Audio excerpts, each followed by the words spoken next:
일단 우리가 창업이라는 거는 대부분 처음 해보는 일이잖아요. 그러면 실수라는 거는 어쩌면 당연한 거고, 그리고 일단 이제 많은 사람들이 실수를 통해서 배운다라는 것들을 알고 있는데, 막상 그게 제가 만나본 현장에 있는 스타트업들은 제가 알고 있는 상식만큼을 그 실수라는 것들을 통해서 배운다는 것들을 잘 지키지 못하더라고요. 저는 이런 것 같아요. 우리가 갖고 있는 전반적인 교육 시스템이 뭔가 우리는 정답을 맞춰야 되고, 그거에 의해서 학교도 가고 직장도 가고 있는데, 그런 거에 익숙해 있다가 이제 창업이라는 거는 딱 나오면 첫 번째 정답이 없거든요. 좋은 학교를 나오면 성공한다. 우리나라에 잘 나가는 많은 스타트업들이 다 서울대 나오고 명문대 나와야 되는데 절대 그렇지도 않잖아요. 정해지지 않는 법칙이 있는데 거기서의 뭔가 정해진 답을, 완벽한 답을 찾으려고 하는 것 자체가 일단은 가장 많이 갖게 되는 실수인 것 같아요. 그러니까 이거에 대한 마음을 좀 극복을 하면은, 내려놓으면은 여기는 실수를 하는 데고, 오히려 실수를 빨리 여러 번 할수록 성공에 가까워진다라고 하는 조금 역발상을 하게 되면은 마음이 겸허해지는데, 이제 그거를 실수라고 하는 부분, 마치 실수 한두 번 하면은 우리가 뭔가 압박감이 오잖아요. 그게 회사에 다니신 분들이 이게 갖고 있는 실수의 유형이 특히 이런 게 많은 것 같아요. 저도 직장 생활을 했지만 직장에서 뭐 마음껏 해봐, 하지만 진짜 마음껏 해서 한 번, 두 번 잘못하면 이제 스스로 나가든지 이런 거에 우리 익숙해 있잖아요. 그러니까 이게 창업에서도 그대로 나온다니까요, 우리 성향이. 그런 부분을 어떻게 하면 잘 극복해 할 것인가라는 게 제가 드린 첫 번째 어떤 그 질문에 대한 답인 거고요. 근데 이런 생각을 저만 했을까요? 그렇지 않더라고요. 제가 지금 노트북에 보여드렸었지만 저보다 훨씬 유명한 하버드 출신들이 만든 우리 유명한 스타트업도 뭐 페이스북 이런 그런 기업들을 길러낸 하버드 경영대학원 교수님이 있잖아요. 토마스 아이즌만이라는 교수님이 있는데, 거의 그 사람들은 우리가 알고 있는 유명한 전설적인 스타트업들에 다 이사회거나 고문에 활동하시는 분인데, 똑같은 저 같은 고민을 했나 봐요. 왜 자기가 이렇게 열심히 가르치고 학업을 할 때는 그런 실수도 할 수 있다라고 했지만, 막상 그런 기업들이 성장해서 잘 나가는 기업도 있지만 다수의 기업들은 대부분 실패하는데 그 이유가 뭘까? 그래서 첫 번째는 자기가 반성했대요. 교수인 내가 잘못 가르쳤구나 라고 생각을 하고, 그 실패한 기업들을 찾아가서 인터뷰하고 한 3년 동안 조사를 한 결과를 책으로 냈어요. 그 책의 결론은 어떤 거냐면, 내가 잘못 가르친 건 아닌 것 같다. 니들이 잘못하고 있는데 그 실수가 아까 말한 기본적인 걸 얘기하는 거예요. 6가지를 발표했어요.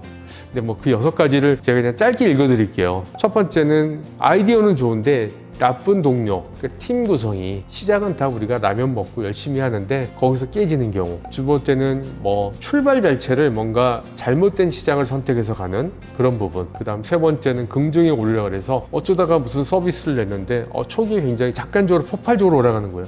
그럼 이거 됐다, 이게 된가 보다라고 하는 착각에 의해서 가는 그런 부분들이 있는 거고, 네 번째는 아마 이런 것들을 많이 볼 것 같은데, 회사가 갑자기 성장을 해요. 보통 2자릿수의 성장을 저희가 스타트업의 성장이라고 하고, 그래프를 보면은 거의 45도급으로 올라가는 거예요. 그럼 우리가 매달 돈을 버는데 다음 달 대비 거의 2자릿수의 10%, 20%의 회사가 성장한다고 하면은, 저는 경험해 보지 못했지만 그런 분들 얘기 들어보면 정신을 못 차린답니다. 뭐 돈이 많이 들어오는 게 아니라 일이 폭발적으로 늘어나고, 그거에 따라가 사람도 갑자기 뽑다 보면은, 흔히 말하는 기업이라는 게 속도 조절도 필요하고, 새로운 들어오는 사람이 또 초기에 가졌던 그런 마인드를 이해한다는 게 시간이 필요한데, 속도의 함정에 빠지면서 겉으로는 되게 잘 되고 하려는 거죠. 어느 순간에는 멈춰버리는 경우도 있고, 다섯 번째는 우리가 투자해서 이 기업이 뭔가 다음 단계에 투자를 빨리빨리 들어와야 되는데 그런 타이밍이 맞지 않아서 뭔가 더 이상 서비스가 발전되지 못하는 거.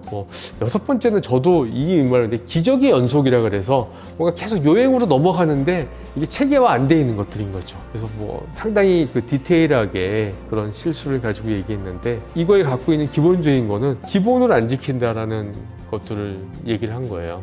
그 기본이라는 거는 고객과 시장에 대한, 이거에 대한 이해를 제대로 하지 못하는 것들이 지금 6가지의 원인들을 만들어내지 않나, 그런 생각을 하고 있습니다. 너무 많죠? 6가지 기억하실런지 모르겠네. 그 중에서 이제 제가 좀 더 한 가지를 더 한다면은, 이제 뭐 굳이 이런 걸 몰라도 많은 스타트업들 만나면서 대화하면서 느끼는 게 문해력의 한계라는 걸 느낍니다. 문해력은 말 그대로 우리가 책을 읽고 뭔가 그걸 해석하는 능력이잖아요. 라디오 들으면은 라디오에서 들리는 여러 가지 내용을 보고 우리가 그 대화하는 내용을 보고 막 상상을 하죠. 또 책을 읽다 보면은 책이 앞에 있는 내용을 쭉 읽다 보면 갑자기 뒤에 있는 부분 생각이 나고 뭔가 이렇게 전체적으로 서사 구조도 보게 되고 앞뒤로 살펴보고 이런 과정이 사실은 문해력에 녹아있다 그러더라고요. 그러니까 맥락이라고 하는 거죠. 이 맥락이 사실은 우리가 책을 읽어야 되는 이유인 거고 이게 갈수록 이제 우리가 좀 짧아지잖아요. 뭐든지 뭐 짤방도 좋아하고 유튜브 보시는 분도 이렇게 골게 얘기하는 것보다 6가지 그냥 짧게 한 번에 보고 싶어 하잖아요.